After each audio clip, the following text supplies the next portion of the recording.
Pass, நாளைக்கு Thursday market எப்படி இருக்கும்னு சொல்கிறீங்களா?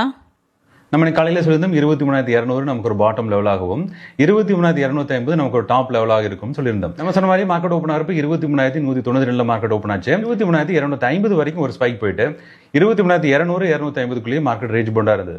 முடிவில் 23,250 பிரேக் அவுட் ஆன உடனே 23,350 வரைக்கும் மார்க்கெட் லெவல் ஆச்சு. முடிவில் 23,332 மார்க்கெட் முடிஞ்சது. வாங்க நாளைக்கு மார்க்கெட் எப்படி இருக்கும் செக் பண்ணி பார்க்கலாம்.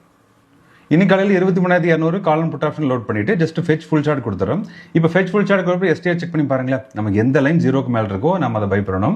இங்கே வந்து கிரீன் கலர் லைன் நம்ம ஜீரோக்கு மேலே இருக்கு. அப்போ என்ன பண்ணணும்? நம்ம கால் ஆப்ஷன் பை பண்ணணும். இப்போ கால் ஆப்ஷன் 109 பை பண்ணியிருந்தாலும் மேலே 167 வரைக்கும் மூவ்மெண்ட் இருக்கு. இப்போ நாளைக்கு மார்க்கெட் எப்படி இருக்குன்னு செக் பண்ணுறதுக்காக 23,350 call and put option load பண்ணியாச்சு.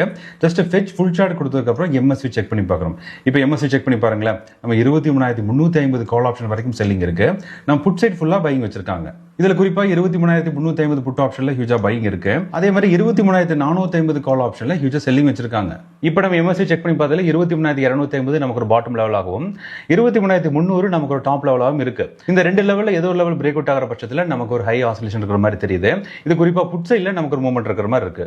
இந்த ட்ரெண்ட் இப்போ இருக்கிற நியூஸ் மட்டும்தான். நாளை காலையில் மார்க்கெட் ஓப்பன் ஆகி இந்த ட்ரெண்ட் கம்ப்ளீட்டா சேஞ்ச் ஆக வாய்ப்பு இருக்கலாம். ஆப்ஷன் ஸ்டார்டர்ஸ் எம்எஸ்சி ஸ்டேல ஃபுல் கன்வர்ஷன் ட்ரை பண்ணுங்க. என்ட்ரி பெர்ஃபெக்ட்டா இருக்கும்.